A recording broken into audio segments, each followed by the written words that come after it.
Mohon maaf, mungkin kepada para peserta kita menunggu terlebih dahulu karena ada masalah di presentasinya tidak atau belum muncul. Kita akan coba dari Pak Nasrul bisa?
Mohon maaf, ini ada yang presentasi. Siapa ini? Atau mungkin Pak Ilman mungkin bisa menyampaikan terlebih dahulu ya. Kita sambil menyiapkan dari Pak Diki. Pak Ilman bagaimana?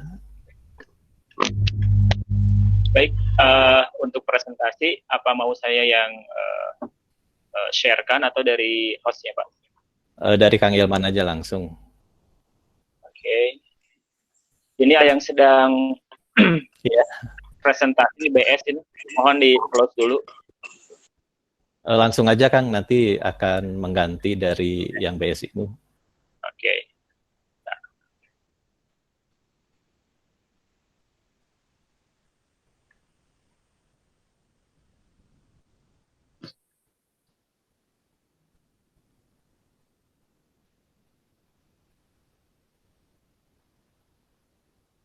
Baik, apakah sudah muncul, Pak Dodo?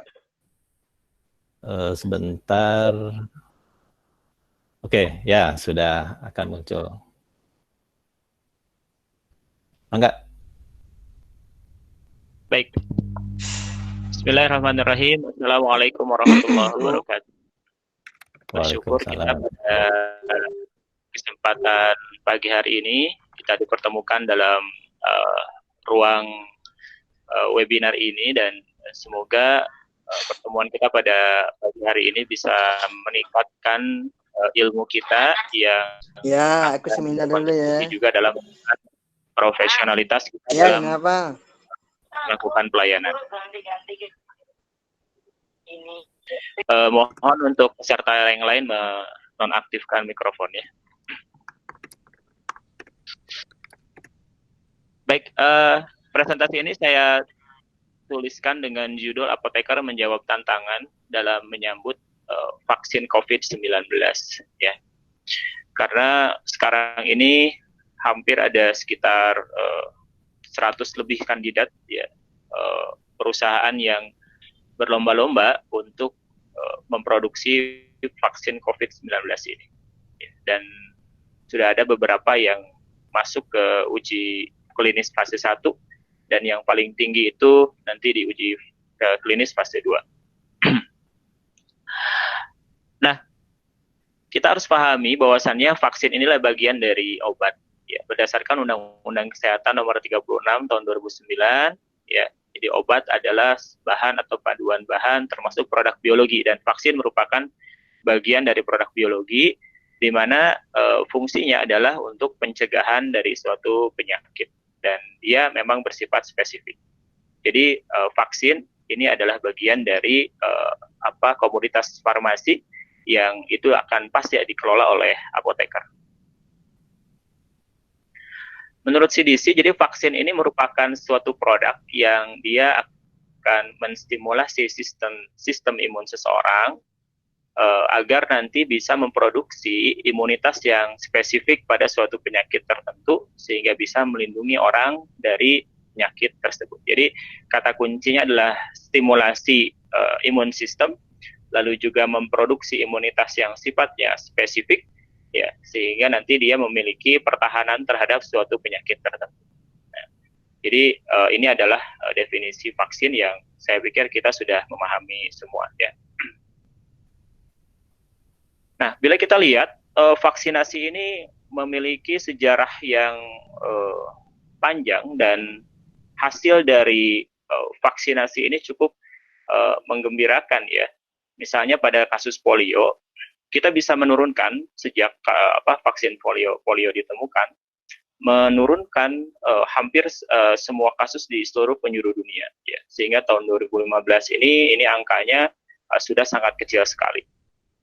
Nah, ini adalah salah satu bentuk vaksin ini dia bekerja, gitu. Vaksin ini dia memiliki fungsi dan sesuai dengan teori yang memang dikembangkan, ini pun bisa terrealisasi dalam kenyataan, dia memiliki hasil yang positif. Ya. Terus juga ini pun vaksin, ya, baik untuk penyakit gondong, campak atau campak Jerman, ya, ini bisa menurunkan kasus global untuk penyakit-penyakit tertentu hingga tahun 2017. Nah, lalu juga vaksin ini pun menjadi kunci yang dia berkontribusi untuk menurunkan tingkat kematian. Ya, misalnya dalam kasus tetanus, ya, dari mulai tahun 2000 sampai 2015 ini bisa ditekan. Begitu juga pertusis dan lain sebagainya. Nah, artinya kita harus memahami bahwasannya konsep imunisasi dengan menggunakan vaksin ini bekerja berkontribusi untuk meningkatkan kesehatan masyarakat. Ya. Jadi bila ada orang-orang yang masih menolak terkait dengan apakah vaksin ini berfungsi ataukah tidak, ya, maka tinggal diberikan saja datanya, ya, bahwasannya vaksin itu bekerja. Nah, adapun peran kita selaku apoteker, ya, ini pasti kita akan bekerja di sektor produksi, di sektor distribusi, dan juga di sektor pelayanan. Nah, yang akan dibicarakan sekarang adalah karena saya dari pelayanan, yaitu dari Rumah Sakit Hasan Sadikin, maka lebih fokus ke area pelayanan.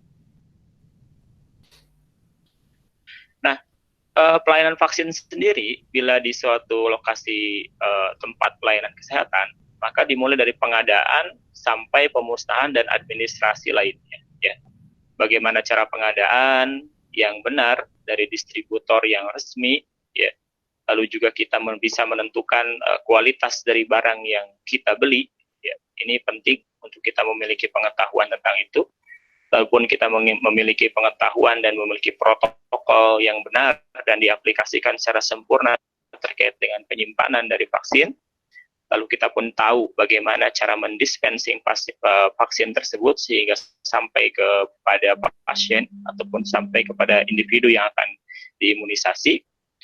Lalu bagaimana edukasi dan konseling yang perlu kita lakukan kepada pasien sehingga mereka berani atau mereka memang timbul kesadaran di dalam diri mereka untuk mereka melakukan imunisasi. Lalu bagaimana proses pemusnahan vaksin ini dan administrasi lainnya, karena beberapa vaksin ini di Indonesia itu menjadi program pemerintah dan juga ada vaksin yang menjadi program non program pemerintah, gitu ya. Nah, itu tentu akan berbeda dari sisi administrasi. Nah, terkait dengan peran farmasi, saya ambil satu artikel dari American Society of Hospital Pharmacists. Ya, di sini ada guideline atau ada panduan terkait dengan peran farmasi dalam proses imunisasi. Ya. Jadi di kotak warna biru itu dijelaskan bahwasannya farmasi, ya, apoteker itu bisa berperan yang dengan peran yang sangat penting pada pencegahan suatu penyakit dengan cara advokasi, ya, dan juga dengan administering immunization. Jadi memberikan langsung dalam proses pemberian imunisasinya. Maaf, ini ada yang jadi masuk. Kalau di Amerika apoteker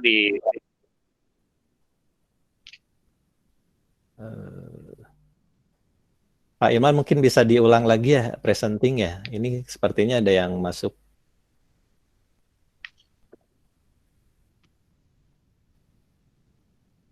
Ya ini ada yang nutup. Oke. Mohon Oh, pada jadi ketutup tadi ya? peserta untuk tidak mengklik presenting ya, karena ini akan menimpa menjadi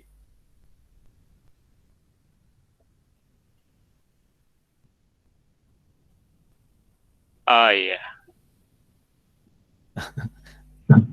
ya mohon maaf ini iya apa iya betul.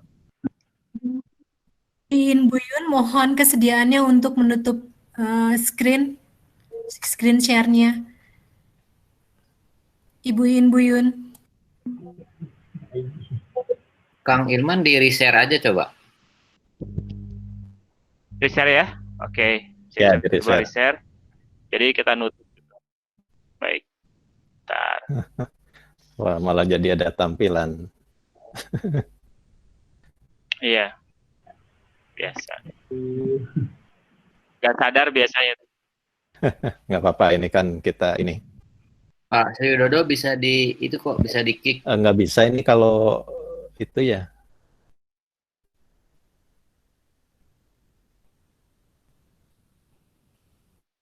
Baik, apakah sudah tampil Pak Widodo? Belum. Mungkin ada.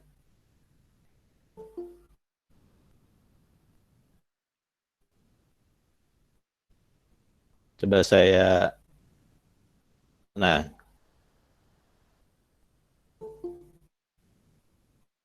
Oke. Silakan Pak Iman dilanjut lagi. Lanjut ya? Ya. Oke, lanjutkan. Baik, rekan-rekan sejawat semua, terkait dengan peran farmasi dalam pelayanan imunisasi, baik di pelayanan kesehatan level 1 ataupun pelayanan kesehatan rujukan vertikal seperti di rumah sakit, ini bisa kita gambarkan dengan adanya panduan yang bersumber dari ASHP, yaitu American Society of Hospital Pharmacists. Di sini dijelaskan di box yang warna biru, ya saya tandai bahwasannya peran kita itu bisa untuk dalam proses advokasi, ya, dan juga dalam proses pemberian imunisasi secara langsung. Nah, hanya saja ini standarnya masih standar di Amerika Serikat. Nah, karenanya kalau kita lihat lagi dalam artikel tersebut, ya, jadi tinggal nanti dicari saja di search ya terkait dengan ASHP guidelines ini. Nah, di sini ada immunization promotion, ya. Jadi farmasi yang tidak memberikan vaksin secara langsung kepada pasien itu bisa berperan dalam proses promosi imunisasi dengan adanya 6 tipe aktivitas yang bisa kita lakukan. Ya. Nah, kenapa saya sampaikan ini dalam menyambut COVID ini? Karena apa? Karena pasti ini vaksinnya akan booming, ya. Jadi penyakitnya ini penyakit yang booming, hampir menjadi pandemi di seluruh dunia. Jadi pada saat ada vaksin itu keluar, itu pasti permintaannya itu sangat luar biasa, ya. Dan orang berlomba-lomba pasti ingin menggunakan vaksin tersebut.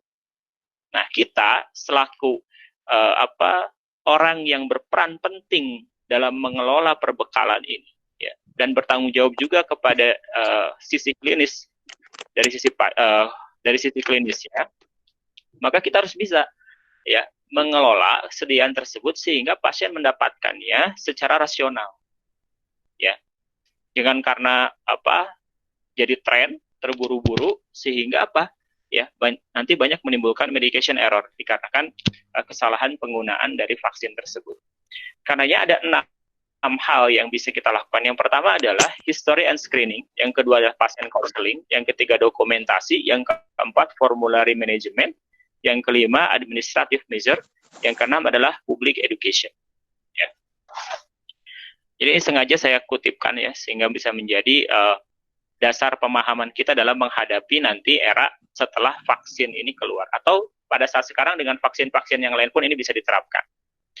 Nah, dalam aspek history and screening, ya, kita mentelusur sejarah penggunaan sejarah riwayat kesehatan pasien dan juga kita men-screening pasien sehingga ya, nanti tidak menimbulkan permasalahan interaksi imunologis, ya. Karenanya ada 5 hal yang nanti bisa kita lakukan dalam melakukan proses penelusuran sejarah dan screening ini. Yang pertama adalah kita mencari tahu apakah pasien ini pernah diimunisasi tidak sebelumnya. Ya. Dia sudah mengalami imunisasi apa saja? Apakah ada sejarah reaksi alergi terhadap imunisasi tertentu ataukah tidak? Ya. Lalu juga kita pun bisa melakukan apa? Ya.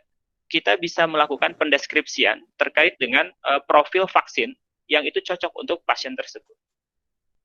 Nah, terus yang ketiga, kita pun dalam rangka menelusur histori ini, kita bisa mengeluarkan, kita bisa membuat suatu record, ya, suatu catatan vaksinasi, ya, yang itu mencatat tiap pasien ini sudah mendapatkan imunisasi apa saja, ya.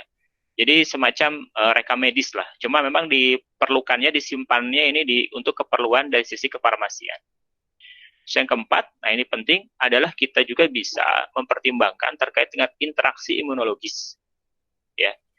Jadi interaksi antara obat vaksin dengan sistem imunnya. Jangan sampai nanti malah menimbulkan shock anafilaktik, ya, atau menimbulkan reaksi alergi yang membuat tidak nyaman pasien tersebut.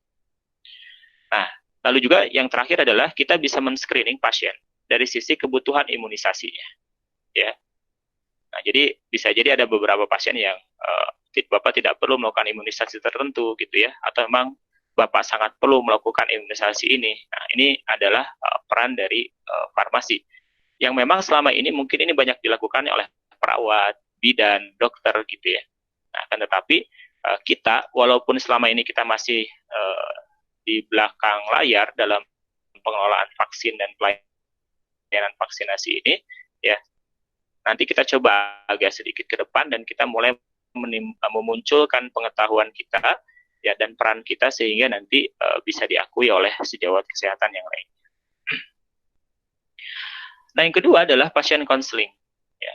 Nah, ini penting, ya, karena pasien ini dalam kondisi apalagi awam gitu ya, di tengah banyaknya informasi yang berseliweran terkait dengan vaksin, atau memang banyak sekali orang-orang yang menjadi penggiat anti vaksin saat ini, gitu ya.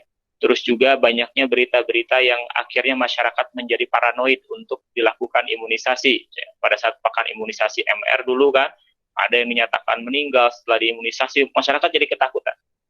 Ya. Nah, karenanya kita bisa menjelaskan secara rinci peran apoteker di sini ya. Ya. Adalah apa? Kita bisa mengadvokasi, ya, memahamkan masyarakat terkait dengan risiko infeksi bila tidak dilakukan vaksinasi. Ya.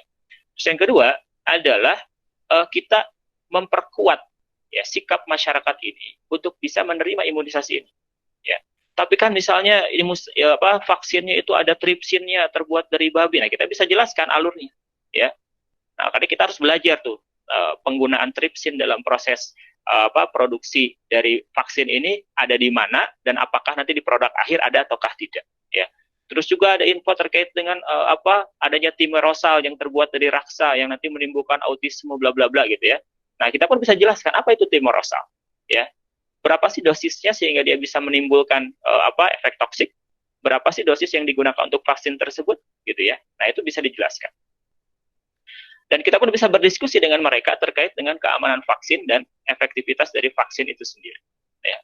Jadi saya sering sekali pernah bertemu dengan orang-orang yang tadi ragu terhadap vaksin dan malah anti vaksin itu sendiri dikarenakan ada poin-poin terkait dengan, ya, tercampur dengan teori konspirasi, tercampur dengan pemahaman mereka yang keliru terkait dengan bahan eksipien tambahan pada vaksin tersebut tadi, misalnya kayak timerosal dan lain sebagainya. Nah, ini tugas kita untuk melakukan konseling.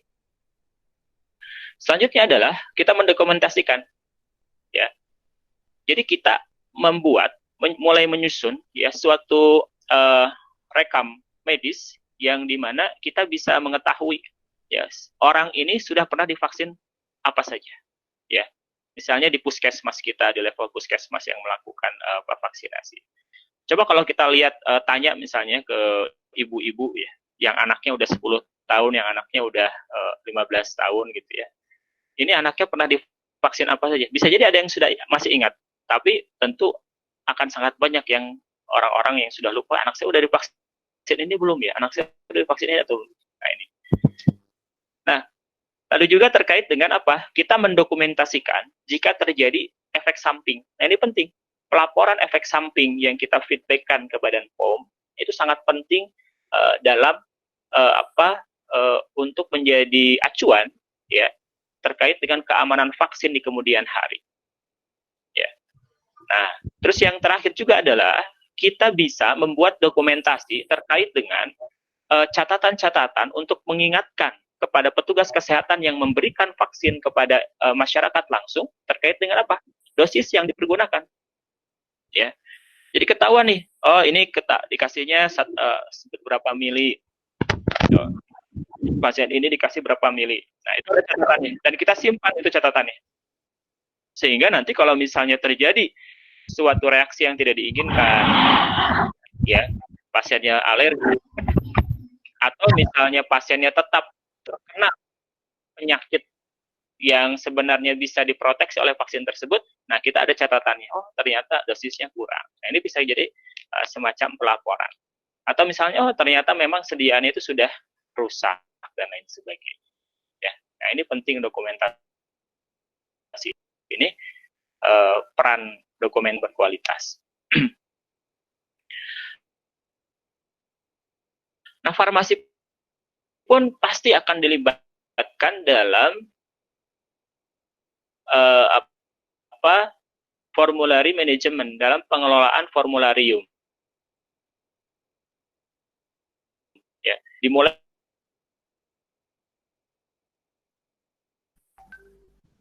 dengan kita mengembangkan ya apoteker-apoteker ini harus berperan aktif terutama untuk masalah ini, yaitu menjaga kualitas penyimpanan yang dia tepat ya, dan bagaimana cara dispensing yang benar terkait dengan vaksin ini ya. Jadi mungkin kita akan nanti ada kasus-kasus ya kesalahan cara pemberian vaksin ya, sehingga kita nanti bisa buat notis ya di dalam formularium terkait dengan kewaspadaan penggunaan vaksin ini.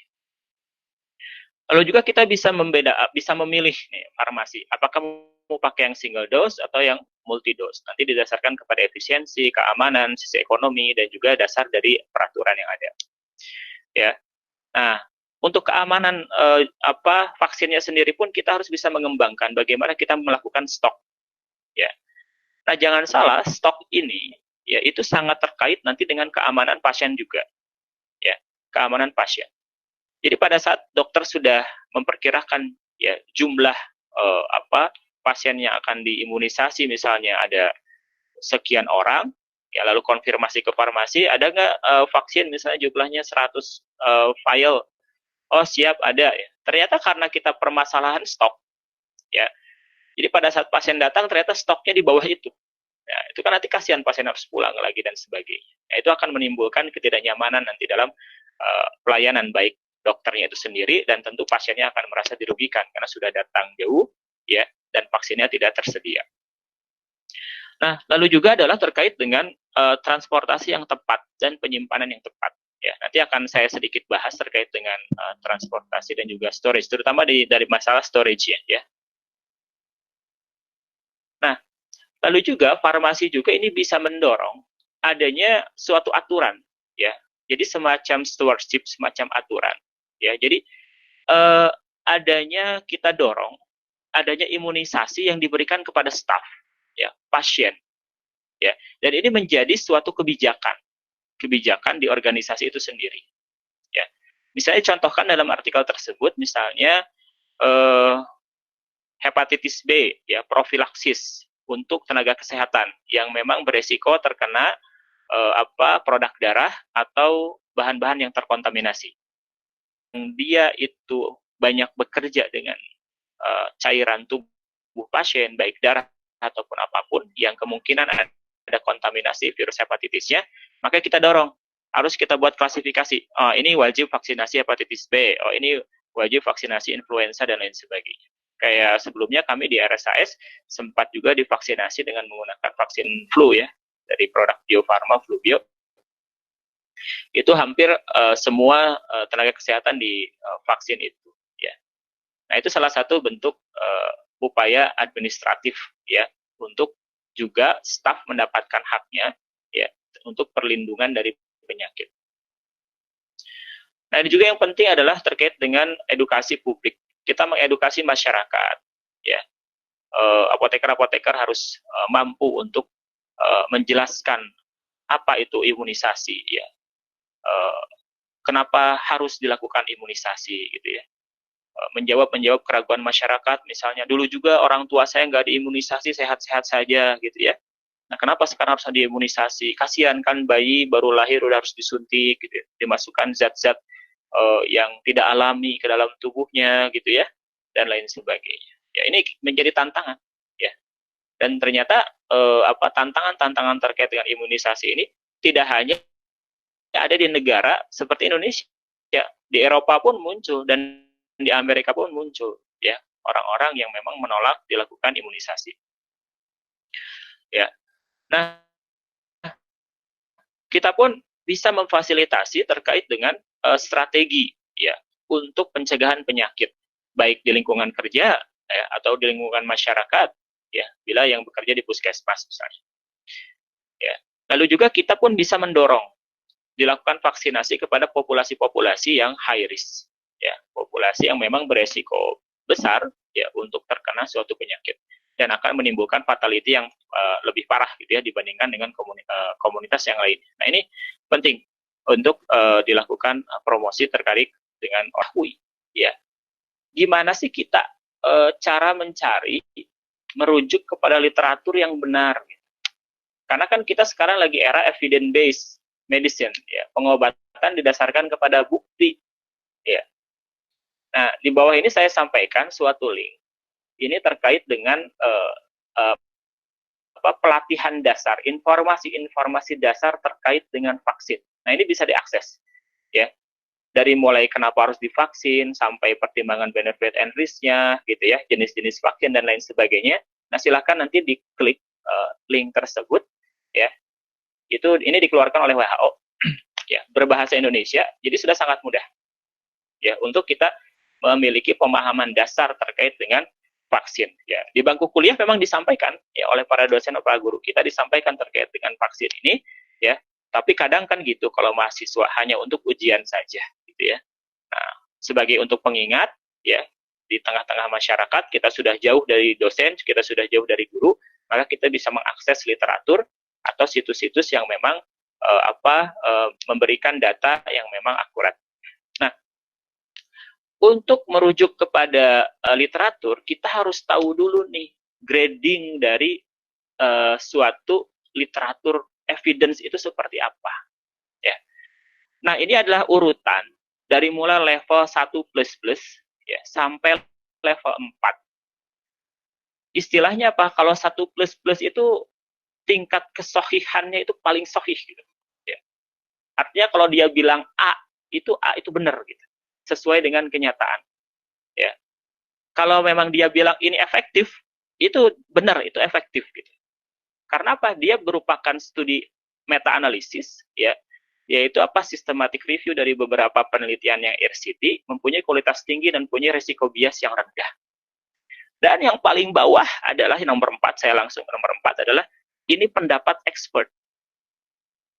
Nah, jadi rekan-rekan semua, ya, inilah evidence yang kita gunakan dalam pelayanan kesehatan, dalam kita melayani, memberikan keputusan kepada pasien, ya. Nah, kadang kan kita suka lihat beberapa iklan obat-obatan, gitu ya, ataupun obat tradisional dan lain sebagainya, ya, yang terkadang hanya mengandalkan testimoni saja, ya. Jadi hanya pengakuan pasien. Nah, itu tuh nggak masuk ke dalam leveling dari evidence ini, ya.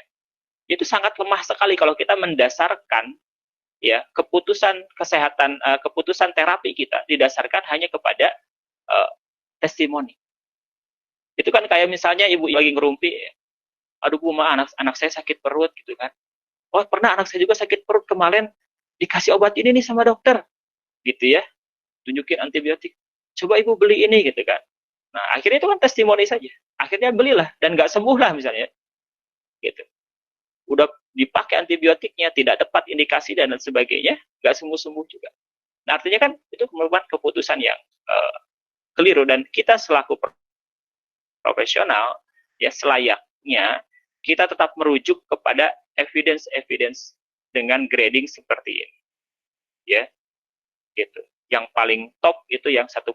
Dan menjadi tugas sebenarnya, ini tugas di para peneliti, ya, para akademisi, untuk bisa memfilter. Nah, ini tugas nanti orang-orang yang bekerja di kampus gitu ya, atau di lembaga-lembaga penelitian, ya, untuk bisa menentukan nih, misalnya ada informasi A, ya. Oh, informasi A ini hanya didasarkan kepada pendapat expert saja, berarti dia grading 4, ya. Atau misalnya ada informasi vaksin COVID sudah dirilis gitu kan, dengan seperti ini, ya. Katanya dari lembaga anu.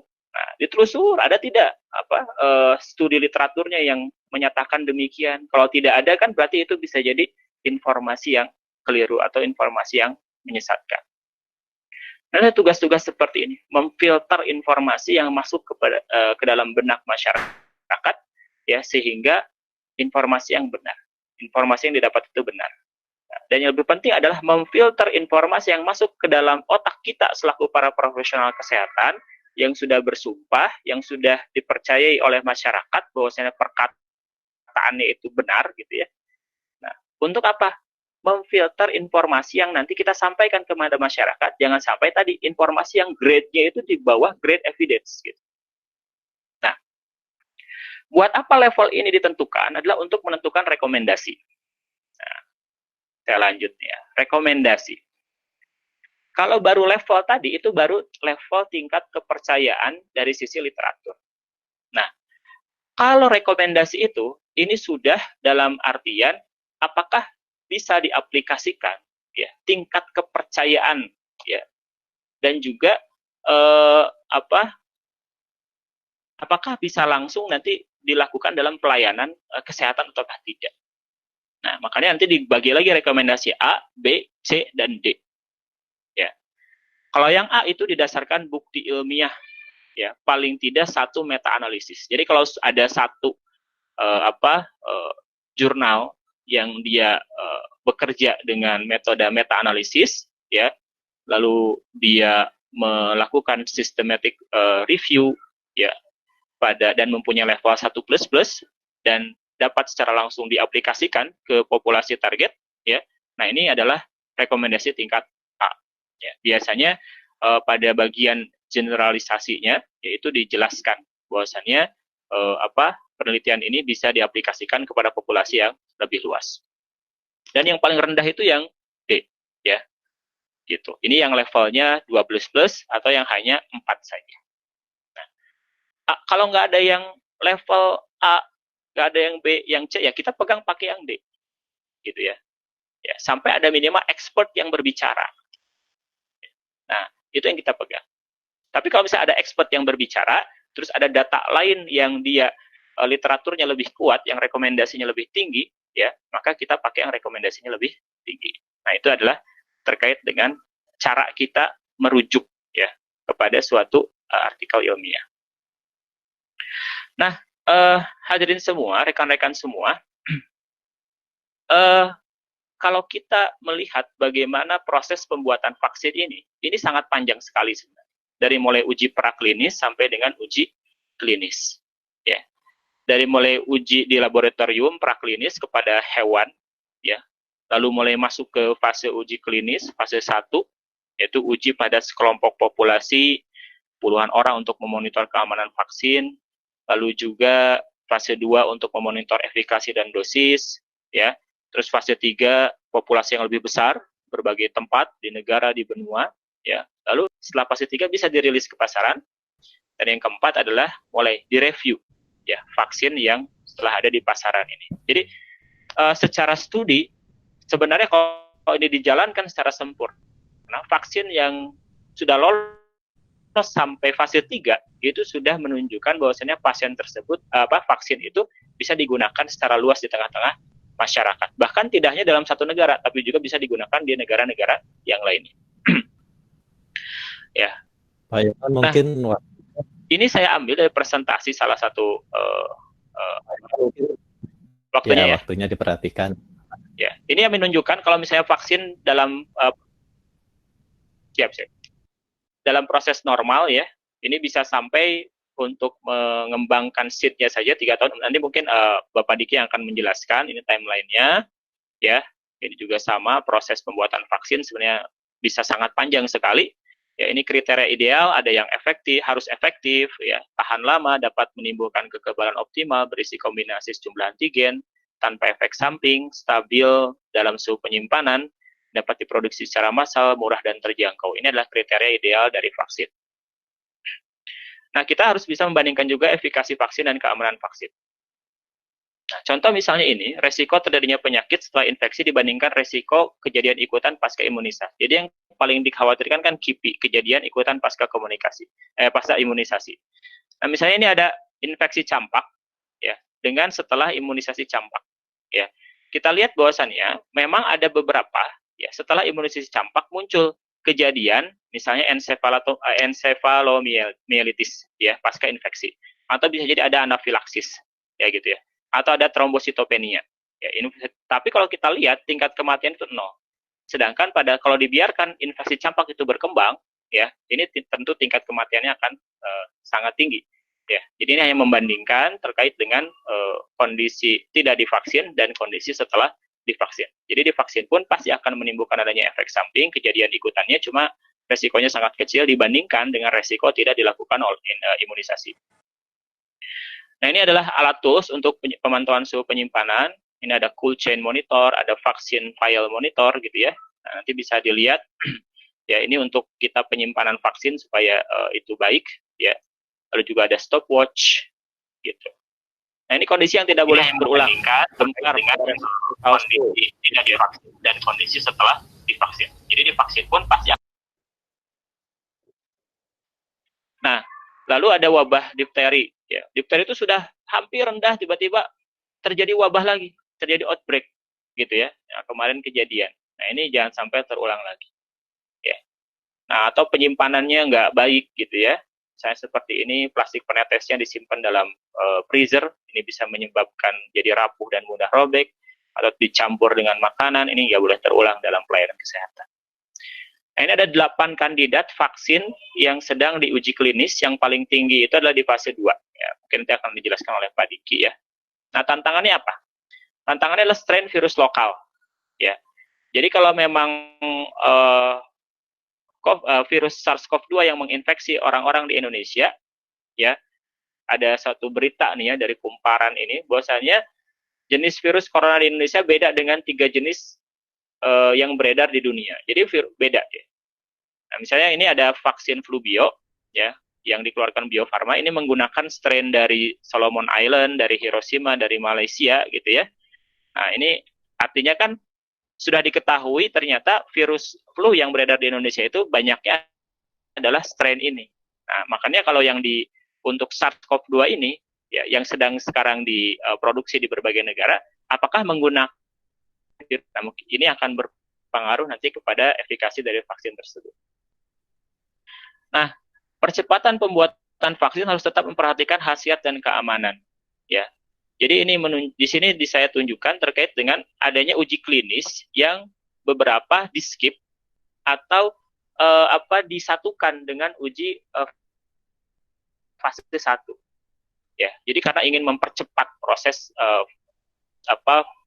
pembuatan vaksin itu ya, sampai ke akhirnya ada yang bilang bisa 18 bulan dipercepat ya. Nah, nanti mungkin akan dijelaskan oleh Pak Diki terkait dengan hal tersebut.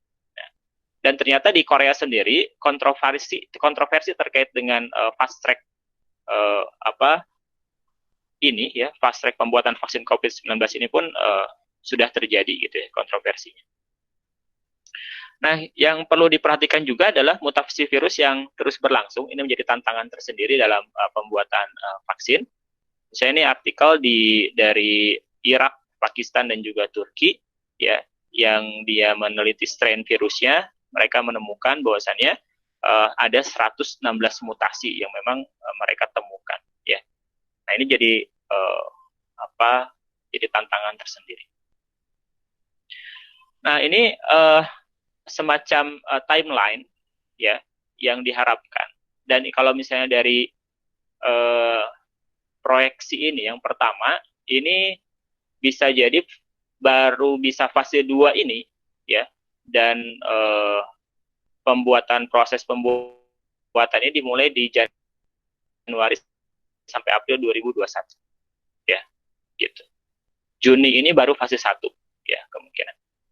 Ya, dan ini sejalan juga dengan yang lain juga. Ini masih data yang lama, ya, vaksinnya masih 43.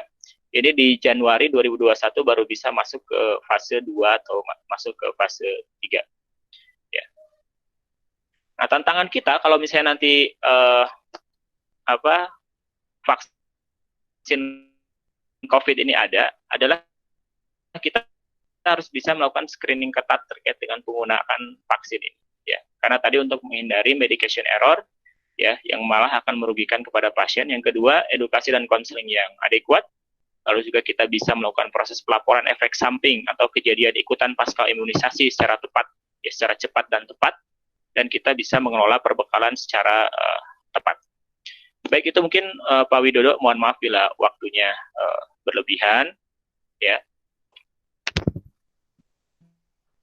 Waalaikumsalam warahmatullahi wabarakatuh. Baik, terima kasih Pak Ilma sudah menyampaikan sangat komprehensif, ya, mengenai tantangan bagi profesi apoteker terutama, dan aspek-aspek yang memang harus kita ketahui selaku profesional.